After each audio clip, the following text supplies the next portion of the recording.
Billionaires Instant Bright, Part 23. Kasalukuyan kong chinecheck ang mga gamit na dadalhin ko sa beach.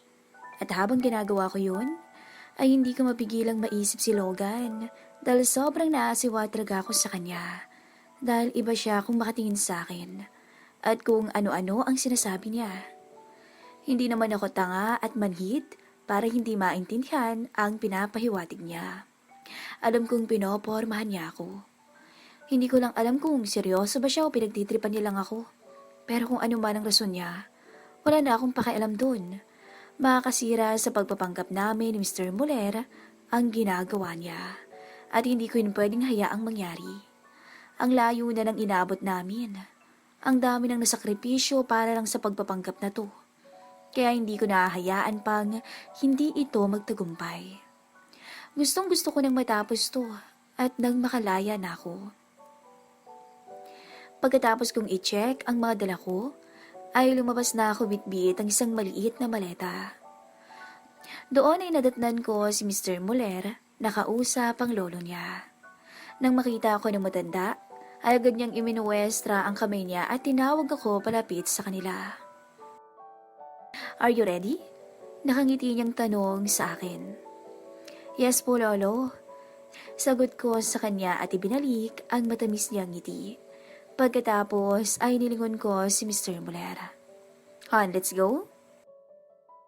"You will be riding a private plane again. This time, sana wala nang mahimatay." Mapangasar na sambit ni Lolo Henry sabay ngisi sa apo niya. "Right, iho?" "Lolo?" Kita ko ang pamumula ng pisngi ni Mr. Muller, maging ng kanyang tenga. "Can you please stop bringing that up?" Maging ako ay hindi napigilan ng pag-iinit ang pisngi dahil naalala ko na naman ang nangyari sa aming dalawa. Is right, Lo. I think we should move on from it. Sigunda ko dahil ayoko na rin maalala pa ang nangyaring yun. "Alright, pero sana pagbalik nyo ay makabuo na kayo ng apo ko sa tuhod." Hirit niya bago tumingin sa akin at kumindat. "Right, iha?" "Will you please stop pressuring us, Lo?" Inis na sambit ni Mr. Muller bago niya inabot ang braso ko. "Magbabakasyon kami para makapag-relax, hindi para ma-pressure na makabuo ng anak." Dagdag niya bago ako hinila palayo. Agad ako lumingon para tingnan ang matanda at matamis lang tong ngumiti sa akin at kumaway. "Have a safe trip and enjoy the break." Ngumiti lang ako sa kanya at tumango bago hinayaan ni si Mr. Muller. Nailain ako palabas ng bahay kung saan naghihintay ang sasakyan na maghahatid sa amin sa airport. "Sir, ilang beses nang nababanggit ng lolo niyo sa akin na gusto niya ng apo sa tuhod." Sambit ko kay Mr. Muller nang makasakay kaming dalawa sa kotse. "May naisip na po ba kayong paraan para malusutan natin siya? Hindi ko na po kasi alam kung anong isasabihin sa kanya eh." "I'm still thinking, Christine. I'm trying to find ways to make things seem real." Sagot niya sa akin bago niya naghilot ang sentido niya.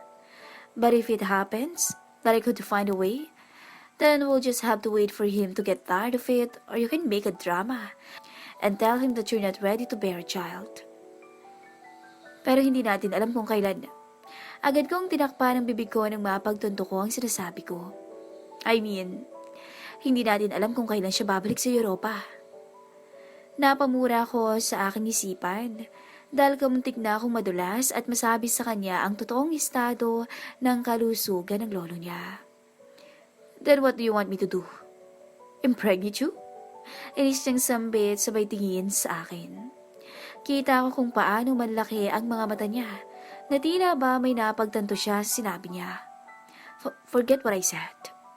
Hindi na rin ako nagsalita dahil hindi ko na rin naman alam kung ano ang sasabihin. Pero sa kasagsagan ng biyahe ay naalala ko si Logan. Hindi ko alam kung dapat ko bang sabihin kay Mr. Muller, lalo na't hindi ko alam kung ano ang sasabihin niya sa akin dahil kaibigan niya ang lalaki.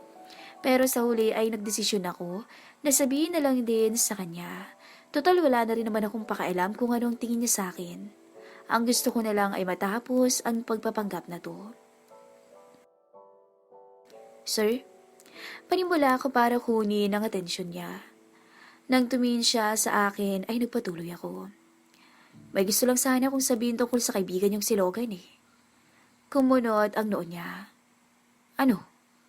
Huminga ako ng malalim para bumuelo. I think he's hitting on me. Pagtatapat ko sa kanya.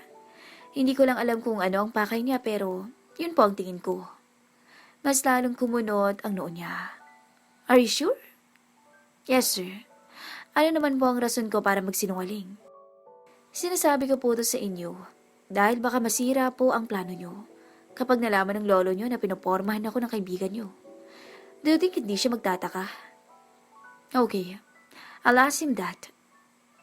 Sagot na lang niya sa akin bago siya sumandal sa upuan, sabay pikit ng mga mata niya. Samantala, Uriel's point of view. I couldn't stop thinking about what Christine told me. Kahit na hindi ko pa naitatanong kay Logan ang tungkol dito, ay kumbinsido na akong iyon nga ang nangyayari. Hindi ko tuloy mapigilang mainis sa kanya dahil sinisira niya ang plano ko. One wrong move and everything I work hard for will all go down to drain. Niluon ko si Christine na nakatulog na sa upuan niya. Nasa loob na kami ng private plane na maghatid sa amin sa destinasyon namin. At habang pinagmamasdan ko siya, ay hindi ko mabigilang maisip ang nangyari sa amin. It was really embarrassing. Siguro yun din ang dahilan kung bakit paulit-ulit ko yung naiisip. Kung bakit sa tuwing nakikita ko siya, ay naaalala ko ang tagpong yun. But one thing that keeps on bugging me is why the hell I feel a little hot whenever I remember that day.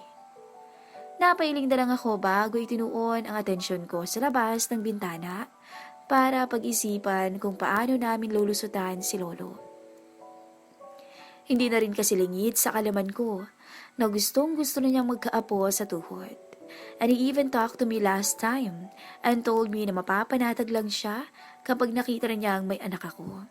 And I am not dumb to not understand what he's trying to imply that. He might only give me my inheritance if he confirms that Christine is pregnant. Things has become really complicated. That cunning old man is really make sure that I settle down before he gives me his wealth. Nakagat ko na lang ang labi ko at napamura sa isipan ko. Pumikit na lang ako para umidlip. I am running out of ways on how to trick that old man. And I also need to get that wealth as soon as possible. Because the more days we spend pretending, the more it will get obvious and I just can't risk that. I can't just wait for that moment to come. Dahil sigurado kong tuluyan ako mawawala ng karapatan sa mana ko. And one more thing. I don't think I can spend any more days with Christine. I don't know. I just don't. I just don't feel comfortable whenever she's near, especially after what happened between us. My heart sometimes beat fast, and my body would feel hot as hell, particularly when we're sleeping right next to each other. And I think it's not a good sign, so it needs to stop. She's dangerous to me, extremely dangerous.